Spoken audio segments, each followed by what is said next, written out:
எனக்கு பரோட்டானா உசுருங்க. உங்களுக்கு எத்தன பேருக்கு பரோட்டா பிடிக்கும்னு சொல்லுங்க. நல்லா பிச்சு போட்டு சால்னா ஊத்தி ஊற வச்சு ஒரு வா வச்சா அந்த சுகம் இருக்கே!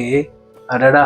கோதுமை பரோட்டா தான் பண்ணியிருக்கேன். 2 கப் கோதுமை மாவு, உப்பு, 1 டேபிள் ஸ்பூன் சர்க்கரை, 2 டேபிள் ஸ்பூன் எண்ணெய் சேர்த்து நல்லா கலந்துட்டு, கொஞ்சம் கொஞ்சமா தண்ணி சேர்த்து நல்லா பெசஞ்சுக்கோங்க. ஒரே டைம்லயே தண்ணி ஊத்தி பெசையாம, கொஞ்சம் கொஞ்சமா தண்ணி சேர்த்து பெசஞ்சுக்கோங்க.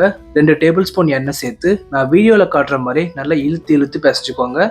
இன்னும் 2 டேபிள் ஸ்பூன் எண்ணெய் சேர்த்து நல்லா ஒரு 10 நிமிஷத்துக்கு பிசைஞ்சுக்கோங்க. அப்பதான் மாவு நல்லா சாஃப்ட் ஆகும். மாவு இந்த மாதிரி கையில ஒட்டாத வந்ததுக்கு அப்புறமா 1 டேபிள் ஸ்பூன் எண்ணெய் சேர்த்து நல்லா தடவி ஈர துணி போட்டு 2 மணி நேரத்துக்கு ஊற வச்சுக்கோங்க. ஊற வச்ச மாவை லைட்டா ஒரு வாட்டி பிசைஞ்சிட்டு உங்களுக்கு எத்தனை பரோட்டா தேவைப்படுதோ அதுக்கு தகுந்த மாதிரி இந்த மாதிரி பால் சைஸ்ல போர்ஷனா பிரிச்சு எடுத்துக்கோங்க. இதுக்கு மேலேயும் ஈர துணி போட்டே மூடி வச்சிருங்க. அப்பதான் மாவு காயாம இருக்கும். இப்போ பரோட்டா திரட்டுறதுக்கு மாவை டஸ்ட் பண்ணிட்டு கொஞ்சம் நீளமாவே மாவு திரட்டி எடுத்துக்கோங்க.